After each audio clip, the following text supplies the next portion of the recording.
issues, they put up a couple referendums, and the first one was abortion is illegal in Ireland. Regardless of the mother, regardless of the life, abortion is illegal. That one failed. The second one was it is lawful to go to the UK or elsewhere to obtain the procedure. That one passed. And third, you can, as a healthcare provider, give information to patients regarding the procedure and regarding travel arrangements. It is okay to inform them. That one also passed.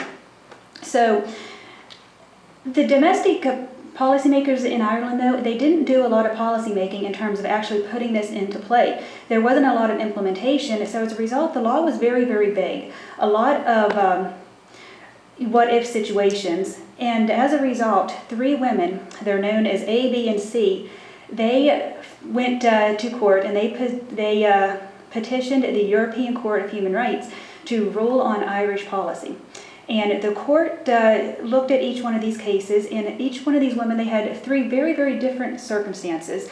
But C, this was the only one that had an absolute life or death issue. And the court ruled that based upon the European Covenant on Human Rights, Irish law was violating her human rights because she was denied safe access to the procedure. So they said that as a signatory, you are obligated, Ireland is obligated to implement domestic changes, mainly clarify the law to tell the physicians when it is okay to perform this procedure, when it is a matter of life versus when it is a matter of health. Because in Ireland, that is the contention. They make a distinction between health and life. And the physicians, there's a lot of confusion in terms of when the procedure is lawful. So in terms of trying to clarify the law, they did so in 2013 with the Protection of Life During Pregnancy Act. But this too, it was very, very vague. Not a lot going on here. Again, it was just a repeat of the same, just basically in different words. So as a result, your domestic interest groups in Ireland, your pro-choice groups, they are very upset, and they say that this is a human rights violation, and they are using the human rights treaties to try to force Ireland to change their domestic policy. So that brings us to the motivation, the strategy, and the tactics. So motivation, it's clear. We're trying to challenge domestic status quo. We are trying to use our outside institutions to force Ireland to clarify. And it's not so much they want a policy change, they simply just want clarification. They want the law to be very, very clear to make it so the doctors know when the policy is legal, and for the patients as well. So that is motivation. Strategy, we are plain using institutions. We're using the international institutions. For instance, in July last year, various groups in Ireland, the pro-choice groups, they went to Geneva and they petitioned the United Nations Human Rights Commission and said, listen, they're not following international law. Mainly, they're not following the International Covenant on Civil and Political Rights. They're completely violating, and we want you to pressure them into changing their policy. So they're using these international institutions. Also, they are using coalitions. I spoke with a group a couple weeks ago, and she said, we are obviously in very close contact with groups in the UK, but also the United Kingdom, or the United States, and the Netherlands. She said that we actually have people from the United States, people that are very active in the pro-choice movement here, come over and give talks. They help us with strategy. They help us with the framing of arguments for the politicians. And more importantly, they help us with the morality, dealing with the issues, helping us frame the issues so it's more of a health issue as opposed to a moral issue. So very much coalition building. And in terms of the tactics, again, the coalitions and the testimony for the government officials. And again, it's so important here, we've got to remember our audience, because we can use these international treaties to try to pressure certain governments. You come to the United States and try to force an international treaty on the government here, especially in this political climate, you're not going to get very far. But other countries, maybe it's a better situation. So you have to know your audience for these tactics to work. Now, in terms of the group activity and why this matters, in terms of the big picture, and in terms of why I've been fighting with this for, it seems like, decades now, this can give us a better picture of interest group activity. By looking at why interest groups are leaving their domestic venue, what they are after, what is their objective, and then how they are going about that, it gives us a better picture of interest group activity. Clarification. But I think there's something more important going on here. I think that we are looking at a different perspective in terms of international relations, because think of it this way: when we look at group activity, as I said when I got up here to first start talking to you, there are so very few issues that are purely domestic. There has been this gradual pluralization of domestic politics, and interest groups, as a result, they are now becoming these key international players. So think about international relations.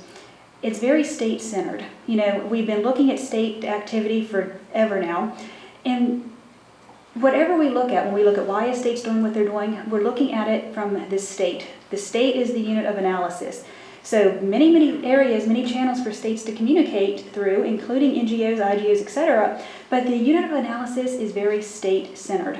We're looking at the state. So by shifting that unit of analysis onto a domestic group, then we are kind of almost bridging the domestic world with the international world, and it's going to give us a clearer picture of global politics in the future.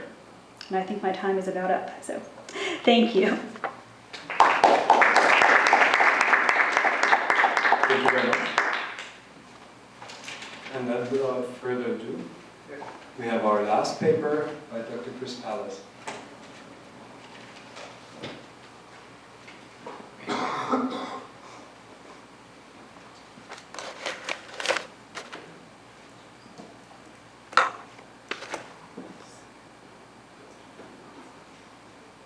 Give me just a moment here to locate the appropriate file. Let's see. It's already open for me. There we are. Before I begin, I just want to thank Marcus for the invitation and the opportunity to speak here. It's been a wonderfully stimulating discussion, so my thanks as well to all of the other participants. I've very much enjoyed the issues that have been raised and the conversations that have ensued.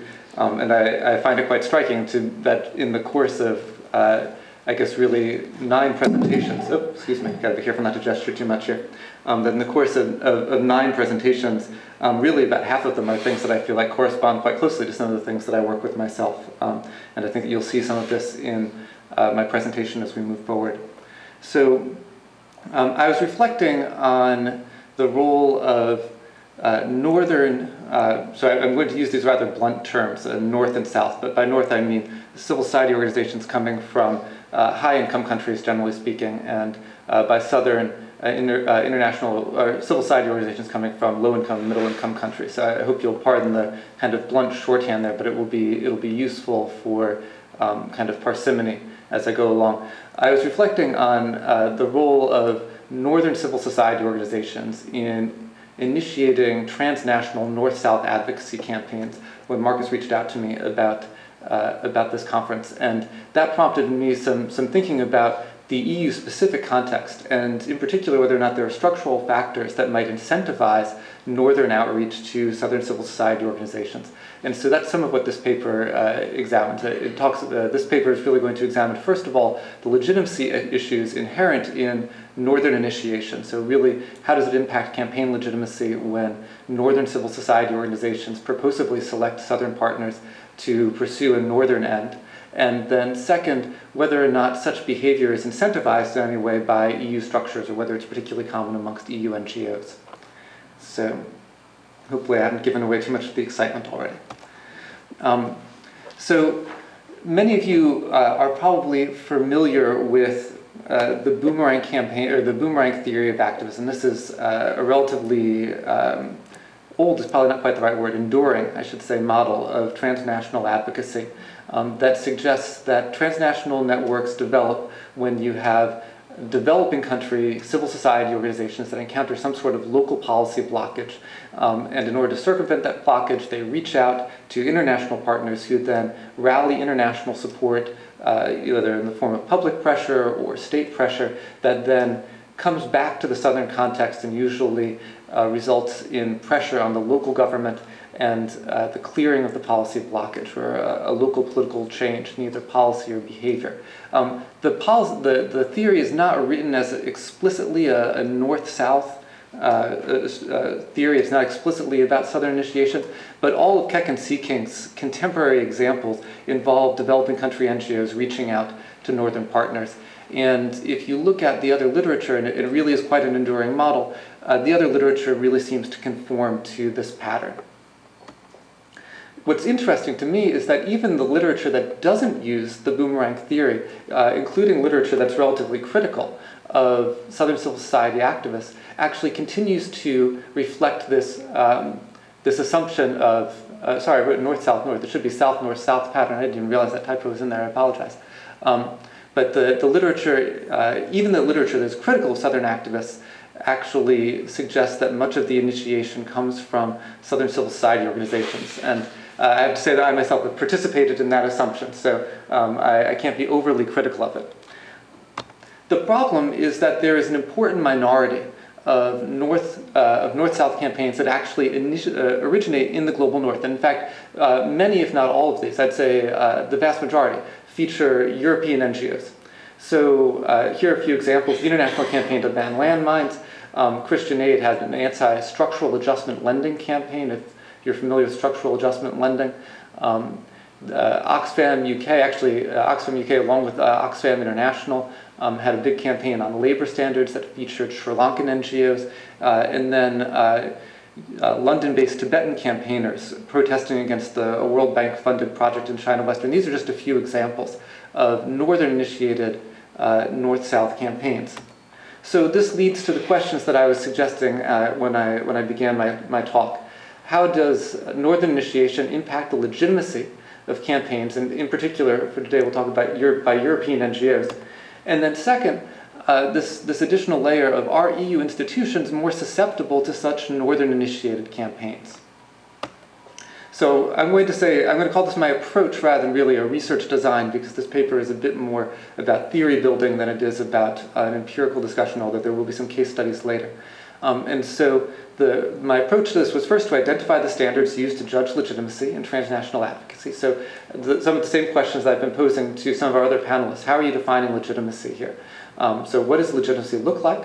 And then examine how the typical pattern, how Southern initiation affects campaign legitimacy. And then develop a model of Northern initiation. When is it that Northern NGOs are likely to initiate? Using these two things, then, I conceptualized the incentives for Northern initiation by European NGOs, and discussed their likelihood of success, or how this kind of North-South-North campaigning might influence the effectiveness of their advocacy, and then examine the consequences of this for legitimacy and campaign effectiveness.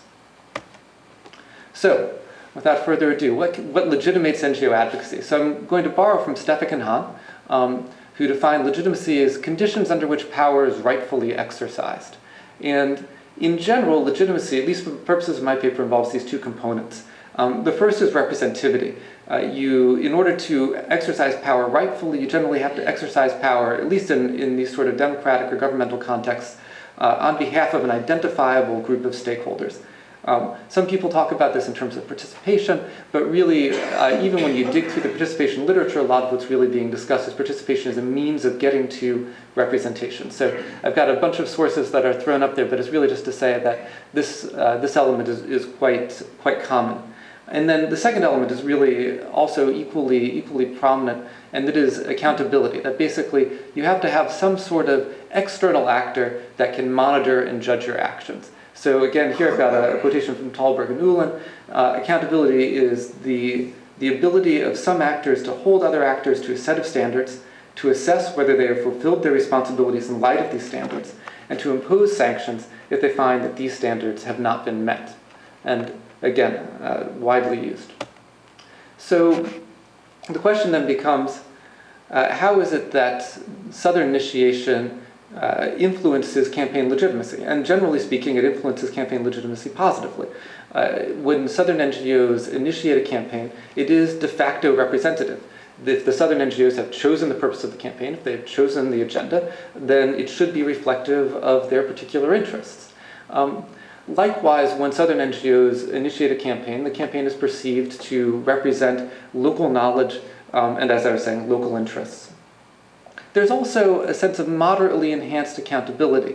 Even though Southern populations may be the less powerful partner in a South-North relationship, there is a sense in which they are principals in a principal-agent relationship. They are the ones essentially contracting with Northern NGOs to represent them. Now, I mean, if you're familiar with the principal-agent literature, you know that there are all sorts of things that agents can do to subvert the intentions of the principal. So I'm not saying that it's a totally powerful position, but there is at least some sense of empowerment.